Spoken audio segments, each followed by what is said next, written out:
الحمدللہ والصلاة والسلام علی رسول اللہ سیدنا محمد وعلی آلہ وصحبہ وسلم، اما بعد فاعوذ باللہ من الشیطان الرجیم، بسم اللہ الرحمن الرحیم،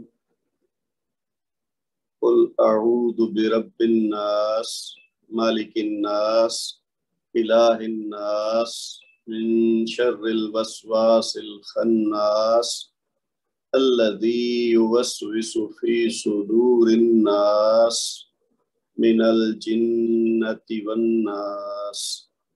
صدق اللہ العظیم۔ رب اشرح لي صدری ويسر لي امری واحلل عقدۃ من لسانی یفقہوا قولی۔ ربنا زدنا علما، آمین یا رب العالمین۔ السلام علیکم ورحمۃ اللہ وبرکاتہ۔ جی، درس نمبر 12، وقف و ابتدا کے احکام۔ بیسیکلی جو جتنے قواعد ہیں نا تجوید کے، وہ تو ہم پچھلے لیسن تک پورے کر چکے ہیں۔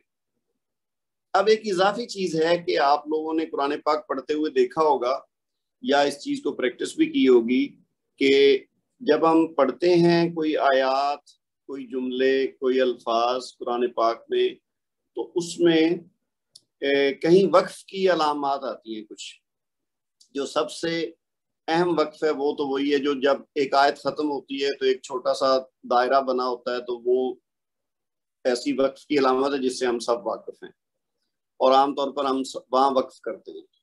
لیکن اس کے علاوہ کچھ وقف کی علامات ہیں جو کہ آیات کے اندر آتی ہیں، یعنی آیت ختم ہونے سے پہلے بھی بیچ میں کوئی نہ کوئی وقف کی علامت آتی ہے۔ تو کچھ سے تو ہم واقف ہیں، کچھ ایسی ہیں جو ہمیں دیکھنے میں پہچان تو سکتے ہیں کہ جی یہ لکھا ہوا ہے، لیکن بعض اوقات ہمیں پتہ نہیں ہوتا کہ اس کا وقف کیسے کرنا ہے، یا وقف کرنا ہے یا نہیں کرنا ہے۔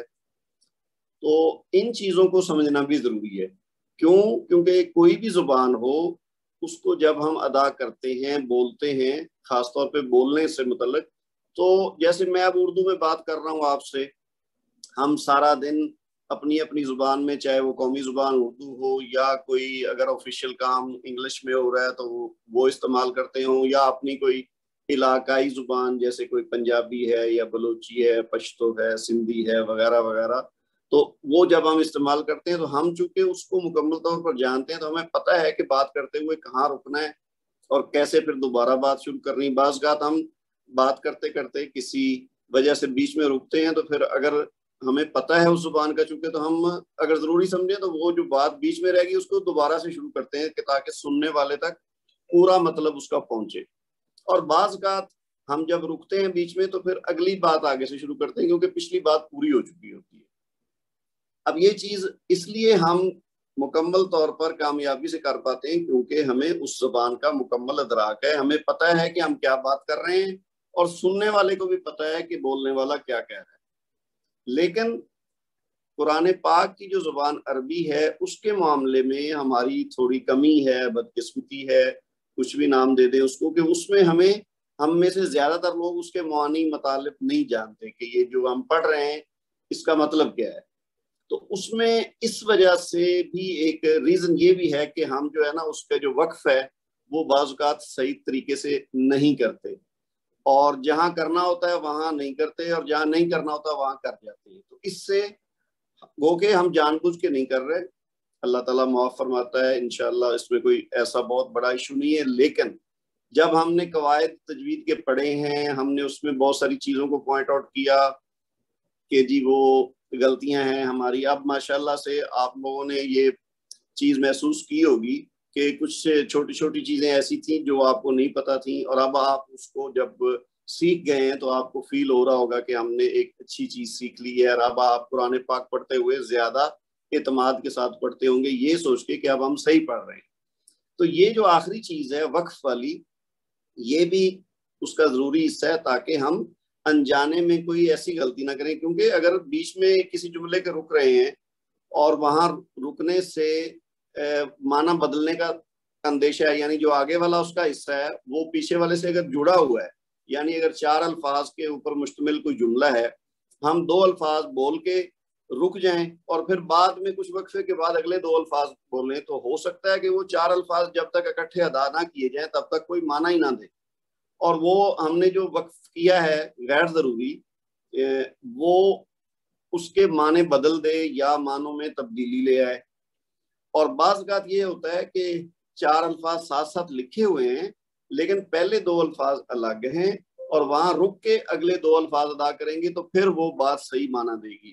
اور اگر ہم نہیں جانتے اس زبان کو اور بیچ میں رکنا جہاں تھا وہاں نہیں رکے اور ہم نے پہلے والی بات کو دوسری بات کے ساتھ کنیکٹ کر دیا حالانکہ دو مختلف باتیں تھیں، تو بعض اوقات اس وجہ سے بھی معنی چینج ہو جاتے ہیں۔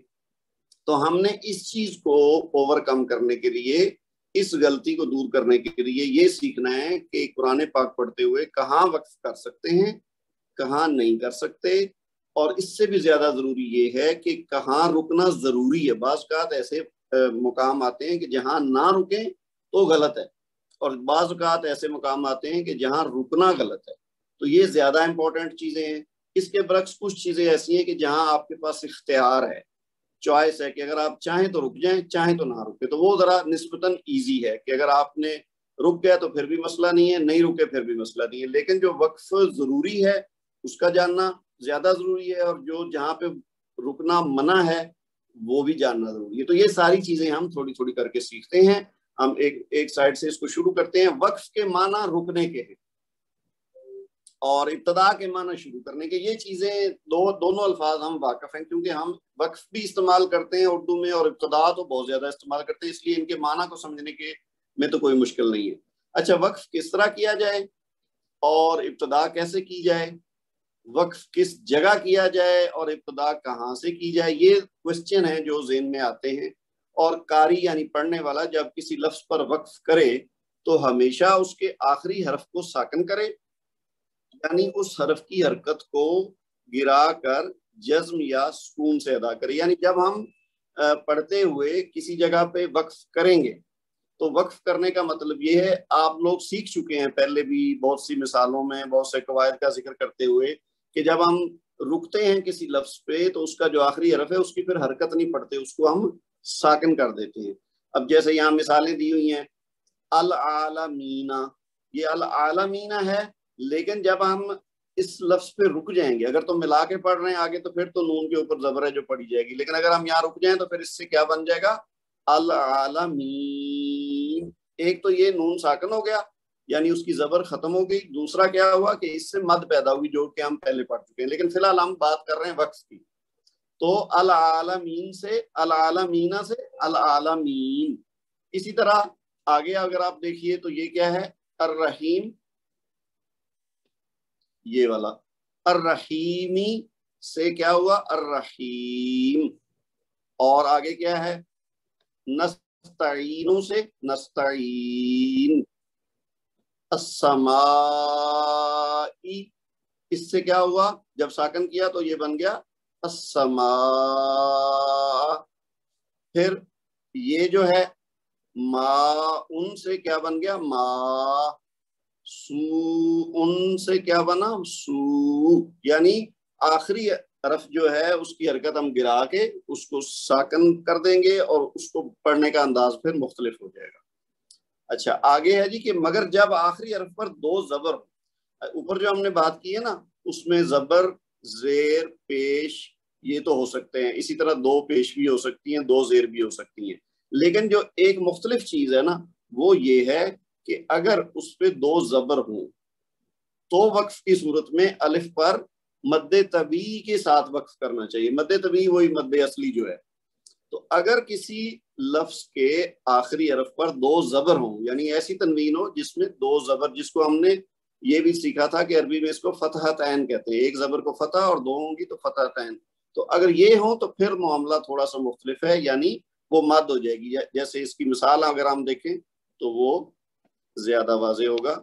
آگے دیکھتے ہیں، جیسے یہ ہے افواجن، اور اگر میں رکوں گا یہاں تو کیا ہوگا افواجا، یعنی یہ جیم کی جو اوپر دو زبر ہیں یہ ایک زبر رہ جائے گی اور ساتھ اس کے الف کی ادائیگی ہو جائے گی جیسے الف مد ہے دو حرکت والا، تو کیا بنے گا افواجا۔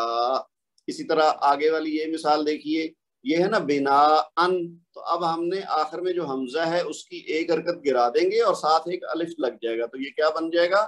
بنا آ، یعنی یہاں بھی مد ہو گئی اور یہاں بھی الف مد ہوگی، تو یہ جو دو زبر تھی اس کو ہٹا کے ایک زبر ہوئی یہاں اور اس کے ساتھ الف مد بن جائے گا۔ اسی طرح یہ ہے جو نساء، تو اب یہ جو نساء یعنی یہاں بھی دو حرکت اور یہاں بھی دو حرکت، تو یہ فرق ہے۔ یہ اگلی مثال دیکھیے، امن، تو یہ بن جائے گا اما، تو یہ بھی وہی ہوا ہے کہ یہ دو زبر جو تھی یہ ہٹی اور میم کے اوپر جو زبر تھی وہ سمجھ لیں کھڑا زبر بن گیا اور یہ بن گیا الف مد، تو یہ بنا اما۔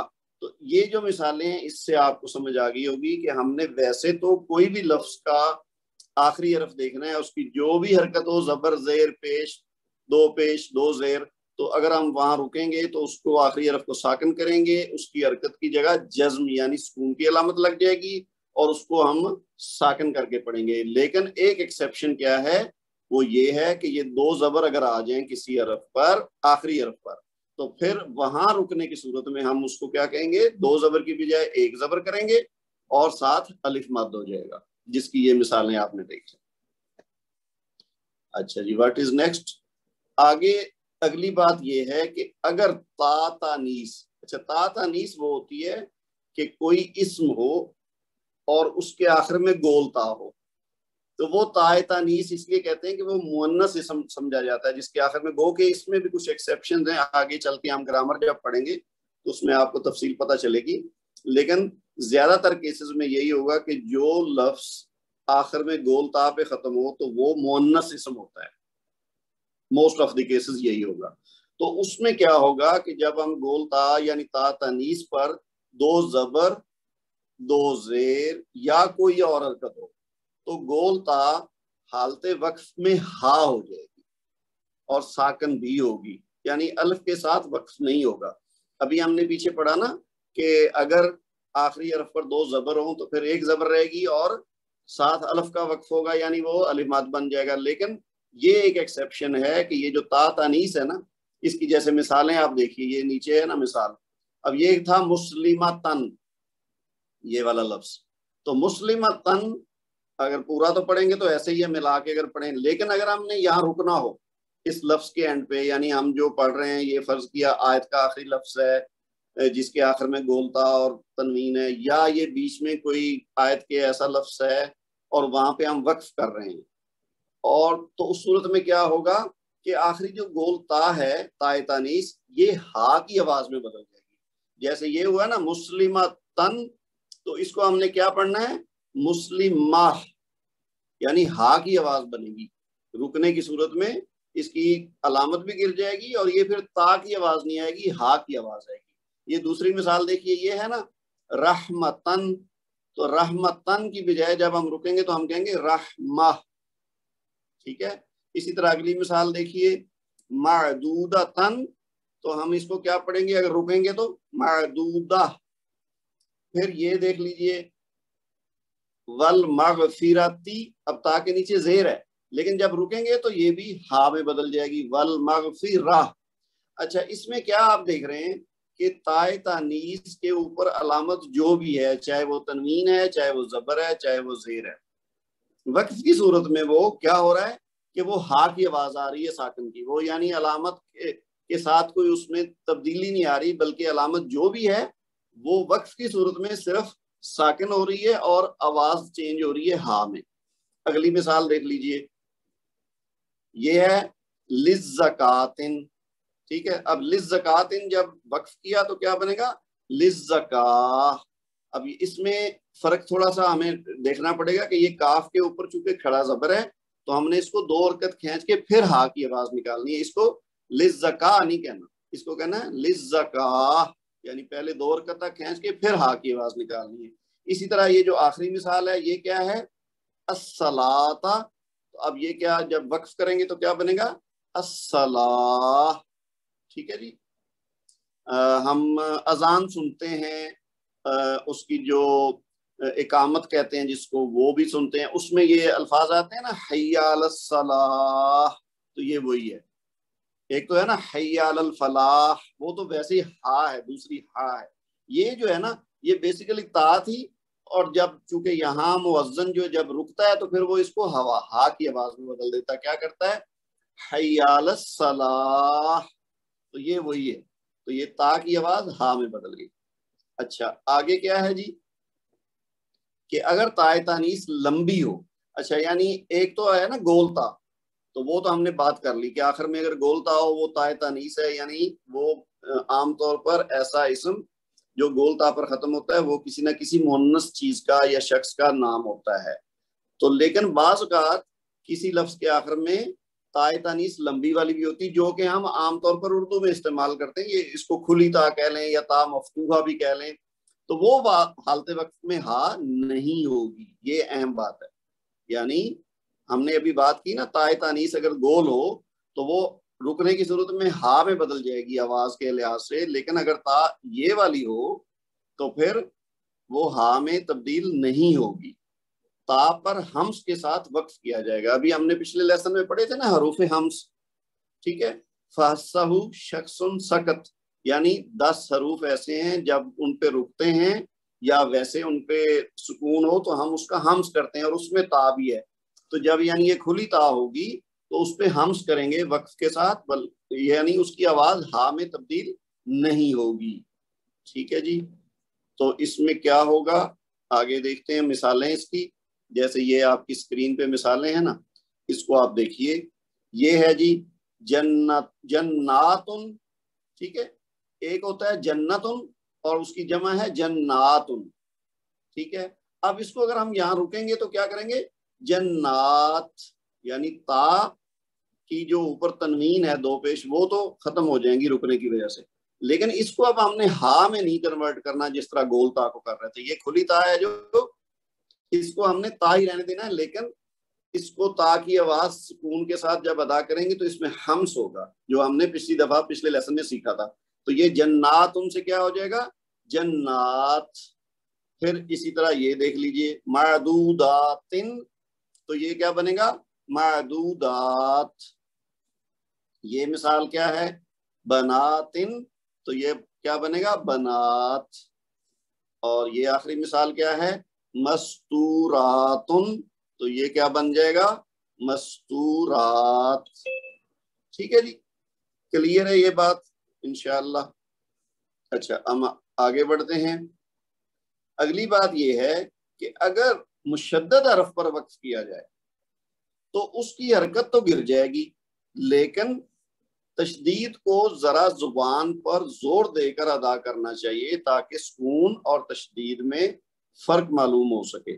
یہ اگر آپ کو یاد ہو تو ہم نے نون مشدد اور میم مشدد کو ادا کرنے کا جو قاعدہ سیکھا تھا کسی لیسن میں، تو اس میں بھی یہ بات آئی تھی. یہ اسی کی ریپیٹیشن ہے کہ جب ہم وقف کی صورت میں آخری حرف کو ساکن کرتے ہیں تو اگر تو وہ نارمل والا حرف ہے، جیسے اس کے اوپر اگر زبر زیر پیش وغیرہ ہے، تو پھر تو اس کے ساتھ ہم نے دیکھ لیا کہ نارمل والا پڑھیں گے، بس وہ اس کو سکون کی علامت کے ساتھ پڑھ دیں گے.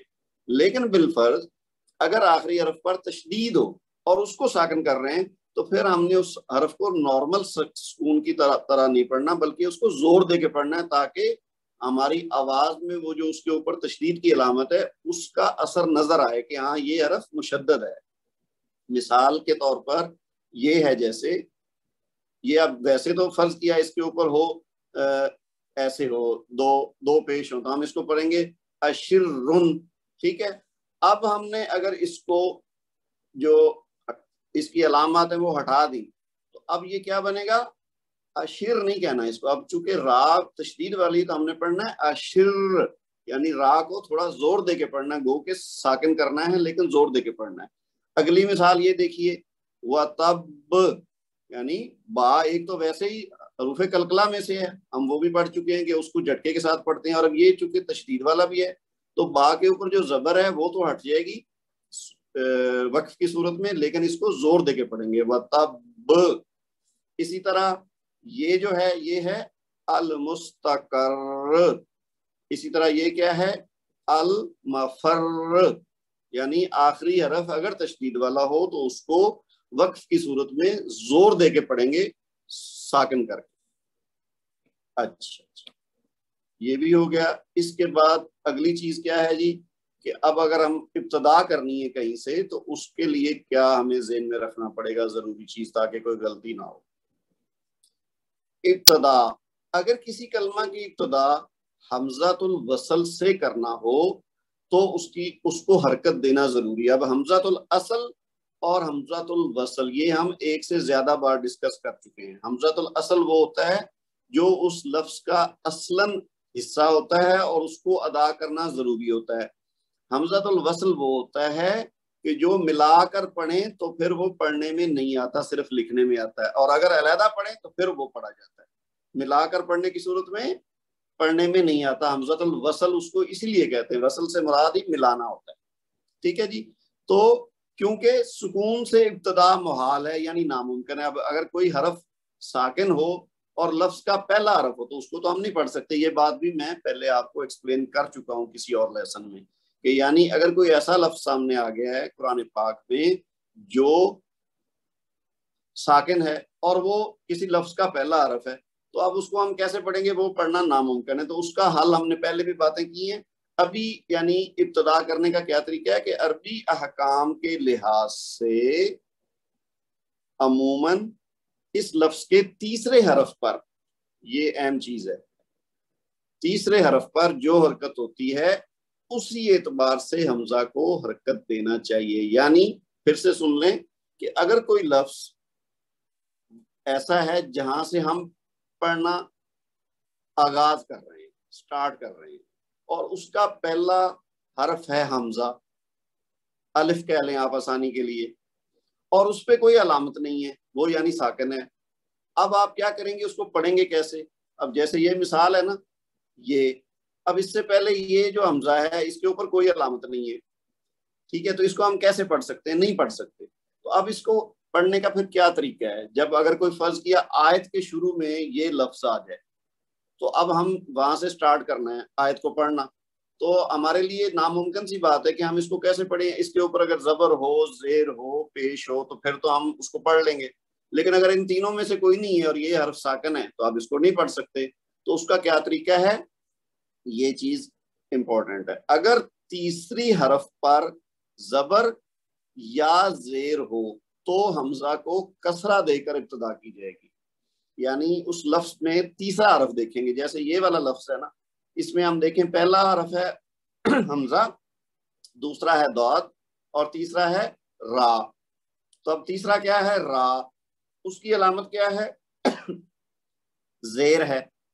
تو زیر ہوگی یا زبر ہوگی, تو دونوں صورتوں میں پہلے والے حرف کو زیر دے دیں گے. جیسے یہ ہے نا, تو اس کو اب ہم کیا پڑھیں گے؟ اضرب. اچھا, قرآن پاک میں بعض اوقات یہ علامت آلریڈی لگائی ہوتی ہے آسانی کے لیے تاکہ جس کو رول کا نہیں پتا اس سے غلطی نہ ہو. لیکن اگر آپ کے پاس کوئی ایسا قرآن پاک ہے جس میں یہ الف ہے یا حمزہ ہے اور اس پہ کوئی علامت نہیں ہے تو پھر آپ نے کیا دیکھنا ہے, اس کا جو تیسرے نمبر پہ حرف ہے جو کہ اس کیس میں را ہے تو اس کی علامت دیکھیں گے. تو اگر تو تیسرے حرف کی علامت زبر یا زیر ہے تو پھر تو پہلے والے حمزہ کو نیچے زیر دے کے پڑھ لیں گے. ٹھیک ہے, ایک بات یہ ہوگی. اس کے بعد یہ والی مثال دیکھ لیں, اس میں کیا ہے؟ حمزہ ہے, پھر فا ہے, پھر تا ہے. تو اب تیسرا حرف کیا ہے؟ تا. تو تا کے اوپر زبر ہے, اس میں زیر تھی اور اس میں زبر ہے. تو ہم نے کیا طے کیا کہ زبر ہو یا زیر ہو دونوں صورتوں میں حمزہ کے نیچے زیر لگے گی. جیسے یہ کیا ہو گیا؟ افتح. تو یہ دو مثالیں ہوگی. اب تیسری مثال دیکھ لیجئے, یہ ہے, اس میں تیسرا حرف کیا ہے؟ میم. تو میم کے اوپر زبر ہے تو لہذا اس کے اوپر بھی حمزہ کے نیچے زیر لگ جائے گی. تو یہ پڑھیں گے اسما. تو اب ہم نے کیا سیکھا ہے کہ اگر تیسرے حرف پہ زبر ہو یا زیر ہو تو دونوں صورتوں میں حمزہ جو شروع والا ہے جو خالی ہے کسی علامت کے بغیر ہے اس کے نیچے زیر لگا کے پڑھیں گے. جیسے اضرب, افتح, اسما. اچھا, اب بات رہے گی دمہ کی یعنی پیش کی, کہ اگر پیش ہوگا تو پھر کیا کریں گے. اس کے لیے یہ دیکھ لیجئے آپ کہ اگر تیسرے حرف پر دمہ یعنی پیش ہو تو پھر پہلے والے حرف یعنی حمزہ کو دمہ دے کر ابتدا کی جائے. جیسے کہ یہ ہے, اب اس میں بھی وہی صورتحال ہے نا کہ الف ہے پہلے, اس پہ کوئی علامت نہیں ہے. تیسرا حرف صاد ہے, اس کے اوپر پیش ہے. تو اب اس صورت میں کیا کہیں گے؟ حمزہ کے اوپر ہم نے پیش لگائی اور اس کو پڑھ دیا انصر. اب اس کو انصر یا انصر نہیں پڑھ سکتے، اس کو پڑھیں گے انصر. ٹھیک ہے جی، ایزی ہے. اگر تیسرے حرف پہ زبر ہو یا زیر ہو تو حمزہ کو زیر لگے گی، اور اگر پیش ہو تو پیش لگے گی. بس یہ دو شکلیں ہیں. اس طرح سے ہم یعنی اگر لفظ حمزہ سے شروع ہو، ایسے حمزہ سے جس کے اوپر کوئی علامت نہیں ہے، تو ہم اس لفظ کا تیسرا حرف دیکھیں گے. اگر اس پہ زبر یا زیر ہے تو حمزہ کے نیچے زیر لگا دیں گے، اور اگر اس پہ تیسرے حرف پہ پیش ہے تو حمزہ کو پیش دے کے پڑھ دیں گے. That's it. بس یہ اتنا ہی رول ہے. اچھا جی، اگر کسی لفظ پر الف لام ہو تو ہمیشہ الف کے زبر سے ابتدا کریں گے. یہ اب یعنی اس سے ڈیفرنٹ چیز ہے. ابھی ہم جو بات کر رہے تھے نا وہ الف تھا، لیکن الف لام نہیں تھا. ہم نے سیکھا ہے پہلے کہ الف لام جو ہوتا ہے وہ کسی چیز کو معرفہ یعنی خاص بنانے کے لیے لگایا جاتا ہے کسی اسم کے ساتھ. ایک اسم نکرہ ہوتا ہے، ایک اسم معرفہ ہوتا ہے. نکرہ یعنی عام اسم ہے، جیسے کرسی ہے تو وہ کرسی کوئی بھی ہو سکتی، لیکن الف لام لگائیں گے تو الکرسی. تو اب اس کا مطلب کسی ہم خاص کرسی کی بات کر رہے ہیں. تو یہ انگلش میں جیسے THE دا لگاتے ہیں نا ساتھ کسی لفظ کے تو وہ خاص ہو جاتا ہے. تو اسی طرح عربی میں کسی کو خاص کرنا ہو تو الف لام لگتا ہے. اب الف لام والا اگر لفظ ہو اور وہ پہلے والا الف ہمیں بغیر علامت کے نظر آ رہا ہو تو پھر اس صورت میں اس کے اوپر ہمیشہ زبر لگے گی. جو اوپر ہم نے بات کی نا وہ الف لام کی نہیں تھی، خالی الف کی تھی. اور یہ والا رول جو ابھی ہم پڑھ رہے ہیں نا یہ ہے الف لام والا. تو الف لام ہو تو ہمیشہ الف کے اوپر زبر لگائیں گے. جیسے یہ مثال ہے نا، اب یہ ہے الف لام، تو اس کے ساتھ کیا ہوگا الذی، یعنی الف کے اوپر زبر لگائیں گے اور الذی پڑھ دیں گے. اسی طرح یہ مثال ہے تو یہ بھی الف لام ہے تو ہم کہیں گے المالا. اسی طرح یہ بھی الف لام ہے، بنون تھا تو بنون کے ساتھ الف لام لگا تو یہ کیا بنے گا البنون. اچھا جی، یہ بات بھی ہو گئی. اب ہمارے پاس آگے آ گیا جی وقف جو ہے اس کو مزید کیسے ڈسکس کریں گے. کہ جی وقف عام طور پر ابھی ہم نے بات کی تھی ابتدا کی پچھلے حصے میں کہ جی کوئی ایسا لفظ ہو جس کا پہلا حرف اگر ساکن ہے تو پھر اس کی ابتدا کیسے کی جائے. اب ہم بات کریں گے وقف کی. تو عام طور پر وقف آیت پر کرنا چاہیے. یعنی ہم واقف ہیں کہ آیات ہیں قرآن پاک میں بہت سی، جب آیت ختم ہوتی ہے تو ہم عام طور پر وہاں وقف کرتے ہیں. آیت کے درمیان میں بھی وقف کی کوئی علامت ہو تو اس پر وقف کر سکتے ہیں. اب کر سکتے ہیں اور کرنا چاہیے دو مختلف چیزیں. کرنا چاہیے گا تو اس کا مطلب کہ وہاں لازمی وقف کرنا ہے، لیکن کر سکتے ہیں کا مطلب ہے آپ کے پاس چوائس ہے کہ کریں یا نہ کریں. اس کی تفصیل ابھی آگے آئے گی. مگر جہاں بھی وقفہ کریں گے تو کیا ہوگا، سانس اور آواز منقطع کرنا چاہیے، یعنی رک جانا چاہیے مکمل طور پر. وقف کا مطلب یہی ہے. یعنی اگر آپ ہلکا سا ایسے وقفہ کریں اور ابھی آپ سانس بھی جاری ہے آپ کی اور آپ نے آگے پڑھ لیا ہے تو وہ وقف نہیں ہوا. ٹھیک ہے، وقف کا مطلب ہے سانس بھی آپ روک دیں اپنی ایک دفعہ اور آواز بھی روک دیں، پھر اگلی بات کریں گے تو پھر وہ اس کا مطلب آپ نے وقف کیا ہے اور اگلا لفظ بعد میں پڑھا ہے. تو ورنہ وقف کر کے دم لیے بغیر جاری رکھنا جائز نہیں ہے. جب کوئی کلمہ دو کلموں سے بنا ہو یعنی اس کو ہم مرکب کہتے ہیں، یعنی دو الفاظ ساتھ ساتھ ہیں اور ان کو ملا کے ایک مرکب بن رہا ہے، ٹھیک ہے، تو پہلے کلمے پر وقف کرنا یا دوسرے کلمے سے ابتدا کرنا جائز نہیں ہے. کیوں؟ کیونکہ وہ مرکب مل کے ایک معنی دے رہا ہے. اگر ہم جیسے میں کہوں میرا بیٹا، اب میں نے کہہ دیا میرا اور اس کے بعد وقف کر دیا اور تھوڑی دیر کے بعد کہہ دیا بیٹا، تو اب وہ دونوں کا ربط جو تھا وہ ٹوٹ گیا. تو اب وہ میرا بیٹا نہیں رہا بلکہ میرا جس نے سنا ہے اس کو نہیں پتا چلا کہ یہ میں اصل میں دو باتوں کو جو دو الفاظ کو جو ملا کے مطلب یا مقصد بیان کرنا چاہ رہا تھا وہ پورا نہیں ہوگا. تو جب اکٹھی ہوں گے دو الفاظ جن کو ملا کے ایک معنی بن رہا ہے تو پھر اس کے درمیان میں وقف نہیں کر سکتے. مثلا یہ دیکھیے قلوبکم، اب یہ تو ویسے لکھنے میں ہو سکتا ہے کچھ لوگوں کو پتہ ہی نہ چلے کہ یہ دو الفاظ کا مجموعہ ہے کیونکہ یہ ملا کے لکھے ہوئے ہیں، اور اگر کوئی سمجھے گا بھی تو وہ ہو سکتا ہے اس کو علیحدہ سمجھے اور اس کو علیحدہ سمجھے. حالانکہ یہ کیا ہے، یہ ہے قلوب اور کم، ان دونوں کا مجموعہ ہے تو یہ بنا ہے قلوبکم. تو اس کا مطلب ہے آپ کے دل. ٹھیک ہے، قلوب الگ ہے کم الگ ہے، لیکن جب ملایا تو آپ بن گیا آپ کے دل. تو اسے ہم توڑ کر یعنی قلوب کو الگ اور کم کو الگ نہیں پڑھ سکتے. ٹھیک ہے، اگر فرض کیا ہم قرآن پاک پڑھ رہے ہیں اس میں قلوبکم آیا، اب قلوب پہ آ کے ہماری فرض کیا سانس جو ہے نا وہ اکھڑ گئی ہے یا کھانسی آ گئی ہے یا کوئی بھی وجہ ہوئی ہے, ہمیں رکنا پڑ گیا, ہم یعنی نہ چاہتے ہوئے رک جائیں قلوب پہ آ کے, تو پھر اس کا کیا طریقہ ہوگا, ہم پھر سے پڑھیں گے قلوبکم, ہم پھر آگے کم سے نہیں شروع کریں گے. اسی طرح اگلی مثال دیکھیے, یہ ہے انفسکم, یہ بھی انفسا الگ ہے اور قوم الگ ہے, تو اس کے بیچ میں ہم نہیں رکیں گے. اسی طرح یہ جو ہے لکیلا, تو اب یہ بھی لکئی الگ ہے اور لا الگ ہے, تو ان کو ہم نے علیحدہ علیحدہ نہیں پڑھنا بلکہ اسی طرح ملا کے ہی پڑھنا ہے. بلکہ آپ یہ تو تینوں مثالیں ایسی ہیں کہ جس میں الفاظ آپس میں لکھے ہوئے بھی ملا کے ہیں. اس طرح بھی ہوتا ہے کہ ایک لفظ الگ نظر آتا ہے, دوسرا لفظ الگ نظر آتا ہے. جیسے میں کہوں یہ ہے نا بیت, اور ایک ہے دوسرا لفظ جلالہ لے لیتے اللہ, تو اب یہ اگر ہم اس کو ملا کے لکھیں تو ہم کہیں گے بیت اللہ. اب بیت اللہ ویسے تو الگ الگ نظر آ رہے ہیں بیت اور اللہ, لیکن ہم نے اس کو ملا کے پڑھنا ہے, ہم نے وقف نہیں کرنا بیچ میں. اگر کہہ دیں گے نا بیت اور پھر ہم تھوڑی دیر بعد کہیں گے اللہ, تو وہ پھر معنی اس کا صحیح ادا نہیں ہوگا جو کہ اس کا معنی ہے, یعنی اللہ کا گھر. بیت اللہ مسجد کو کہتے ہیں نا بیت اللہ, تو ایسی صورت میں چونکہ بیت اللہ مل کے ایک معنی دے رہا ہے, تو لہذا ان دونوں کے بیچ میں وقف کرنا جائز نہیں. اچھا جی, آگے کیا ہے جی, علامت وقف. اب یہ بھی اہم چیز ہے, جو علامات لگی ہوتی ہیں قرآن پاک میں وقف کے لیے, ان کو بھی انڈرسٹینڈ کرنا, میمورائز کرنا, ذہن میں بٹھانا یہ ضروری ہے, تاکہ اس علامت کو دیکھ کے ہم چونکہ عربی زبان سے واقف نہیں ہیں یا اتنا واقف نہیں ہے مکمل طور پر, تو اس لیے ہمیں اگر علامت کا پتہ ہوگا کہ یہ علامت رکنے کی ہے یا اس پہ چوائس ہے یا اس پہ چوائس نہیں ہے, تو پھر ہم بغیر سمجھے بھی کم از کم اس کو صحیح ادا کریں گے. اچھا, اس میں کیا ہے جی, علامات وقف کیا کیا ہیں, اس کو ہم ون بائی ون دیکھ لیتے ہیں. پہلی علامت کیا ہے جی, وقف آیا.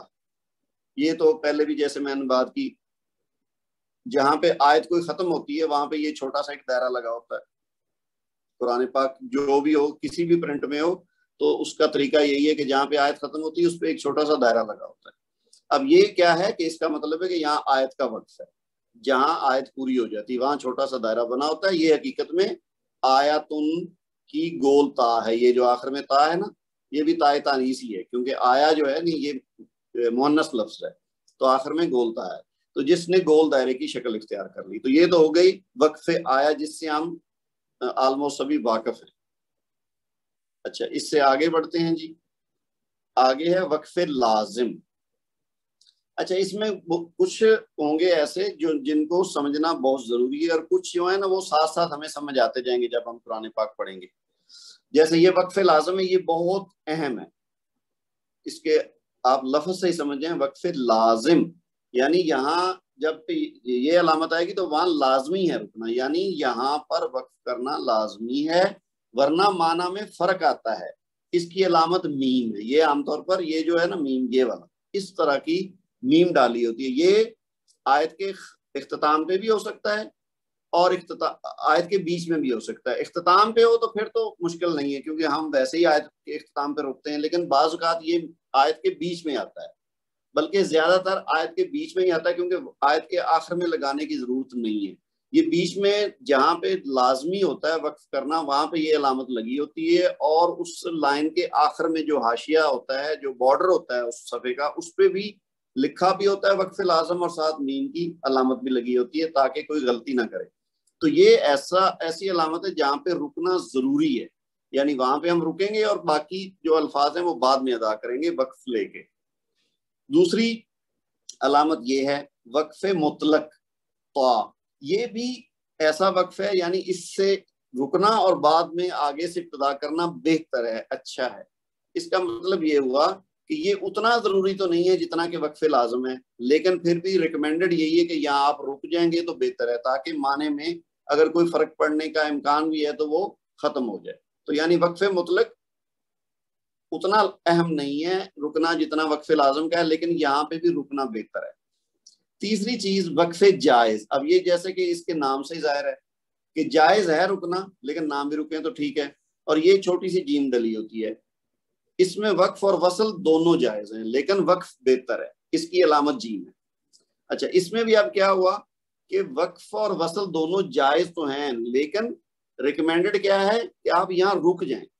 ٹھیک ہے, جیسے اس میں تھا نا کہ وقف کرنا بہتر ہے, اسی طرح اس میں وقف کرنا بہتر ہے, وقف جائز, لیکن اس میں آپ ملا کے بھی پڑھیں گے تو ٹھیک ہے. اسی طرح آگے دیکھیے کف, یہ اس کا معنی بھی رکنا ہوتا ہے, یہ یعنی وہ امر کی علامت ہے, امر ہے سیگا کہ رک جاؤ, اور اس کا یہ والا لفظ کف, تو یہ بھی کہیں کہیں چھوٹا سا اسی طرح کاف اور فا ملا کے لکھا ہوگا, اور اس کے معنی یہ ٹھہر جاؤ, یعنی یہ جہاں ہوگا وہاں بھی ٹھہرنا چاہیے. اسی طرح یہ والا جو لا ہے نا, یہ بھی بہت اہم ہے. جس طرح تھا نا وقف لازم, یہ اس کا الٹ ہے لا, یہ والا. ایک تو آپ نے وہ میم کو نہیں بھولنا, دوسرا یہ لا کو نہیں بھولنا, یہ دونوں بڑے اہم ہیں. لا کیا ہے کہ یہاں وقف جائز نہیں, یعنی یہ جس طرح وقف لازم جو ہے اس کو ملا کے پڑھنا غلط ہے, یہ رکنا ضروری ہے, اسی طرح جو جب لا لکھا ہو تو یہاں پہ وقف جائز نہیں ہے. اس کے وقف کرنے سے معنی تبدیل ہو جاتے ہیں, تو یہ اس میں زیادہ غلطی ہوتی ہے. جو میم وقف لازم ہے نا, وہ میں نے جو آبزرو کیا ہے زیادہ تر لوگوں کو پتا ہے کہ جی چونکہ ساتھ واضح لکھا ہوتا ہے وقف لازم, تو اس سے بھی ہم سمجھ جاتے ہیں کہ اس کا مطلب یہاں رکنا ضروری ہے. لیکن یہ جو لا ہے نا, یہ اس طرح بھی لکھا ہوتا ہے اور اس طرح بھی لکھا ہوتا ہے چھوٹا سا, یعنی یہ بھی لا ہی ہے اور یہ بھی ایک سٹائل ہے ڈیفرنٹ, ادروائز یہ لام الف لا ہی ہے. تو یہ جہاں بھی آئے نا, عام طور پہ آیت میں بھی آ جاتا ہے کبھی کبھی, لیکن زیادہ تر آیت کے بیچ میں ہوتا ہے. تو یہ اصل میں غلطی ہوتی ہے کہ لوگ سمجھتے ہیں یہ کوئی وقف کی علامت ہے, تو وہاں رک جاتے ہیں, تو اس کے بعد اگلا حصہ جو ہے نا پھر نئے سرے سے پڑھتے ہیں. تو یہ غلطی ہے, یعنی وہاں رکنا غلط ہے. اصل یہاں لا کا مطلب, یہ لا کو عربی میں کہتے ہیں نہیں, تو نہیں کا مطلب ہے کہ یہاں نہیں رکنا. لا اگر درمیان آیت میں لکھا ہوا ہو اور اس پر وقف ہو جائے تو اس لفظ کے پہلے سے ابتدا کرنا ضروری ہے تاکہ معنی پورے ہوں.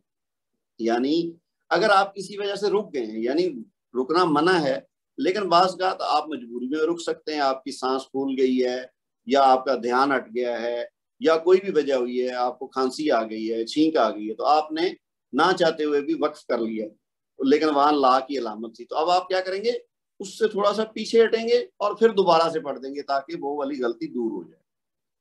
البتہ اگر آیت پر لا لکھا ہو تو اس کے بعد سے ابتدا جائز ہے. اب یہ جو ہے چیز ہے نا, آیت کے اوپر بھی بعض اوقات لا لکھا ہوتا ہے, ویسے تو آیت کا مطلب ہے کہ وہاں رکنا ہے, لیکن اگر وہاں لا ہو تو پھر آپ کے پاس آپشن ہے. بہتر تو یہ ہے کہ وہاں رک جائیں, لیکن جہاں لا لکھا ہوا ہے تو اس کا مطلب بعض جو ایکسپرٹ ہیں اس کے تجوید کے, ان کے خیال میں وہاں نہ رکنا بہتر, اس لیے انہوں نے لا کی علامت ریکمینڈ کی ہے. تو وہاں اگر آپ ملا کے پہلی آیت یعنی ختم ہو رہی ہے لیکن اگلی شروع ہو رہی ہے اور اس کو آپ ملا کے پڑھ لیں تو وہ بھی ٹھیک ہے, لیکن وقف آیت سمجھ کے اگر وہاں رک جائیں گے تو وہ بھی ٹھیک ہے. اچھا آگے ہے جی وقف مجوز. اب یہ بھی مجوز سے مراد بھی یہی ہے کہ یعنی وہاں آپ کو اجازت ہے, اور اس کی علامت زا ہے. ٹھیک ہے, یہاں پر بھی وقف اور وصل دونوں جائز ہیں, لیکن وصل بہتر ہے. اب یہ والا جو تھا نا وقف جائز جیم اور وقف مجوز زا, یہ دونوں بظاہر ملتے جلتے ہیں کہ وہ بھی وقف جائز ہے, یہ بھی وقف جائز ہے. تو فرق کیا ہوا؟ فرق یہ ہے کہ وقف جائز جو جیم والا ہے نا, وہاں پہ رکنا زیادہ بہتر ہے, اور وقف مجوز جو زا ہے یہاں پہ نہ رکنا زیادہ بہتر ہے. لیکن آپ کے پاس اختیار ہے, جیم ہو یا زا ہو, چاہے رکے چاہے نہ رکے. لیکن اگر آپ کے پاس چوائس ہو, آپ کے پاس یعنی موقع ہو, تو آپ جیم پہ بہتر ہے رک جائیں, اور زا پہ بہتر ہے کہ نہ رکیں. ٹھیک ہے, ملا کے پڑھ دیں. تو لیکن یہ دونوں صورتوں میں جائز ہے. ٹھیک ہے جی. اس کے بعد آگے ہم چلتے ہیں جی. یہ وقف مرخص جو ہے یہ صاد کی علامت ہوتی ہے, یہ والی. تو یہ جب آیت لمبی ہو تو درمیان میں وقف کرنا جائز ہے, اس کی علامت صاد ہے. یعنی آیت بعض اوقات بہت لمبی ہوتی ہے, ایک تو ہوتا ہے نا کہ 1 لائن کی ہو, 1.5 لائن کی ہو, 2 لائن کی ہو, بعض اوقات 4 5 لائنوں یا اس سے بھی زیادہ کی لمبی آیت ہوتی ہے. تو اس کے اندر جو ایکسپرٹ ہیں اس زبان کے, انہوں نے ریکمینڈ کر کے کچھ جگہ متعین کر دی ہے کہ یہاں پہ رکنے سے چونکہ معنی میں تبدیلی نہیں ہوگی, تو لہذا جو پڑھنے والا قاری ہے وہ اگر پوری آیت پہ رکنے کی بجائے, اس کے لیے ظاہر مشکل ہے ایک ساتھ پوری آیت پڑھنا, تو وہ یہ جہاں پہ صاد لگاؤ تو وہاں آپ ایزیلی رک سکتے ہیں اور پھر آگے سے پڑھ سکتے ہیں. ٹھیک ہے جی. اس کے بعد ہم آ جائیں آگے. یہ ایک علامت ہے, یہ صاد لام اور چھوٹی سی ساتھ یا بنی ہوتی ہے, یہ بھی چھوٹی سی علامت اوپر کہیں نہ کہیں لگی ہوتی ہے. تو یہ اس کا یہ الوصل الاولیٰ کا اختصار ہے, اور یہاں ملا کر پڑھنا بہتر ہے. لیکن اس کا مطلب یہ ہوا کہ اگر آپ رک بھی جائیں گے تو غلطی نہیں ہے, ملا کر پڑھیں گے تو بہتر ہے. اسی طرح یہ جو کاف کی علامت ہے یہ بھی آپ کو کہیں کہیں ملتی ہے. تو یہ قیلہ علیہ الوقف کا اختصار ہے, اور یہاں ٹھہرنا نہیں چاہیے. اس کا مطلب یہ دونوں چیزیں ایک ہی ہیں, وہاں لکھا ہوا یہاں ملا کر پڑھنا بہتر ہے, اور یہاں لکھا ہوا یہاں ٹھہرنا نہیں چاہیے. تو اس کا مطلب بہتر یہی ہے کہ یہ دونوں صورتوں میں ملا کر پڑھا جائے. اچھا جی, آگے دیکھتے ہیں کیا ہے. بس یہ ایک دو چیزیں ہماری رہ گئی ہیں, اس کے ساتھ ہی ہمارا یہ لیسن پورا ہو جائے گا. اچھا, اب یہ کیا ہے جی, ایک تو ابھی ہم نے پڑھا تھا نا صاد لام یا تھا, لیکن یہ خالی صاد اور لام ہے. اور یہ ہے قد یوصل کی علامت ہے, کبھی ٹھہرا جاتا ہے اور کبھی نہیں, البتہ یہاں ٹھہرنا بہتر ہے. ٹھیک ہے, یعنی یہ تھوڑے تھوڑے فرق ہیں, لیکن جو امپورٹنٹ چیزیں نا ہم نے اس پہ فوکس کرنا ہے کہ جہاں غلطی کا امکان ہو وہ نہ ہو. باقی جس میں جائز والی بات ہے, یا کہیں لکھا ہوا ہے ٹھہرنا بہتر ہے, کہیں لکھا ہوا ہے ٹھہرنا نہ ٹھہرنا بہتر ہے, تو وہ ہماری چوائس ہے. ٹھیک ہے, ہم جب پڑھیں گے ہمیں لگے گا کہ ہاں یہاں میں نے 4 الفاظ کی ادائیگی, اتنے مثلا مد آ گئی ہے مسلسل 3-4 جگہ پہ, تو اب اس کے بعد ہماری سانس ساتھ نہیں دے رہی, تو اب اگر ہمارے پاس رکنے کا موقع ہے تو ہم رک جائیں گے. اگر ہم آگے پڑھنے کی استطاعت رکھتے ہیں کہ میں اینڈ تک جا سکتا ہوں اور بیچ میں کوئی وقفے لازم نہیں آ رہا, تو پھر میں اینڈ تک چلا جاؤں گا. تو اس لیے یہ چیزیں ہمارے اختیار میں. اسی طرح یہ جو سین یا سکتہ, یہ کسی جگہ پہ یہ سین کی علامت ہوگی, کسی جگہ پہ سکتہ لکھا ہوگا, تو یہ سکتے کی علامت ہے. یہاں کسی قدر ٹھہرنا چاہیے مگر سانس نہ ٹوٹے. یعنی ویسے تو ہم نے اوپر ڈیفینیشن پڑھی نا وقف کی, کہ وقف سے مراد یہ ہے کہ آپ کی سانس بھی وہاں وقفہ ہے اس میں بھی اور آواز میں بھی, تو پھر وقف ہے. لیکن یہ جو سکتہ ہے نا, اور یہ بلکہ آگے والا جو وقفہ ہے, ان دونوں میں یہ چیز ہے کہ آپ کی سانس ٹوٹے بغیر آپ نے تھوڑا سا وقفہ دے کے پھر اگلا لفظ پڑھنا ہوتا ہے. تو یہ جیسے وقفہ ہے نا, یہ لمبے وقفے کی علامت ہے. یہاں سکتے کی نسبت تھوڑا زیادہ ٹھہرنا چاہیے, مگر اس میں بھی سانس نہ ٹوٹے اور اس میں بھی سانس نہ ٹوٹے. لیکن سکتہ اور وقفہ میں فرق یہ ہے کہ وقفہ میں تھوڑا سا آپ نسبتاً زیادہ ٹھہریں گے. اور آخری علامت یہ ہے وقف معانقہ. اچھا, یہ جو ہے نا, یہ انہوں نے جس نے ٹائپ کیا ہے وہ جو بھی ان کو کی بورڈ میں ملے ہیں وہ انہوں نے لگا دیے, لیکن بیسیکلی یہ 3 نکات ہیں, 1 2 اور اوپر بیچ میں ایک تیسرا نقطہ ایسے لگا ہوتا ہے. یہ والا دیکھ لیں آپ, یہ آپ کو قرآن پاک میں بہت زیادہ نہیں لیکن کہیں کہیں نظر آتا ہے, اور یہ 2 بار ہوتا ہے قریب قریب. یہ آپ دیکھیے, جب 2 وقف قریب ہوں تو دونوں جگہ نہ ٹھہرے. یعنی دونوں جگہ نہ ٹھہرنے سے مراد ہے کہ دونوں جگہ نہیں ٹھہرنا, بلکہ اس میں سے ایک جگہ ٹھہرنا ہے. ایک پر ٹھہرنے کی صورت میں دوسرے پر ٹھہرنا منع ہے, کیونکہ معنی نامکمل ہو جاتے ہیں. بہتر ہے کہ پہلے نشان پر ٹھہرا جائے, جیسے لا ریبہ فی, دونوں جگہ وقف نہ کریں. اس وقف کی علامت یہ ہے, یہ جو 3 نکات ہیں یہ ہے نا, جیسے جی لا ریبہ فی, یہ سورہ بقرہ شروع ہوتی ہے تو ہم پڑھتے ہیں نا الف لام میم ذالک الکتاب لا ریب فیہ, عام طور پر ہم فی پہ وقف کر دیتے ہیں تو وہ ٹھیک ہے. لیکن دوسرا طریقہ کیا ہے کہ آپ لا ریبہ پہ وقف کریں اور فیہ سے آگے ملا کے پڑھ دیں. ٹھیک ہے, تو لیکن دونوں جگہ ٹھہرنا صحیح نہیں ہے اور دونوں جگہ ملا کے پڑھنا بھی ٹھیک نہیں ہے.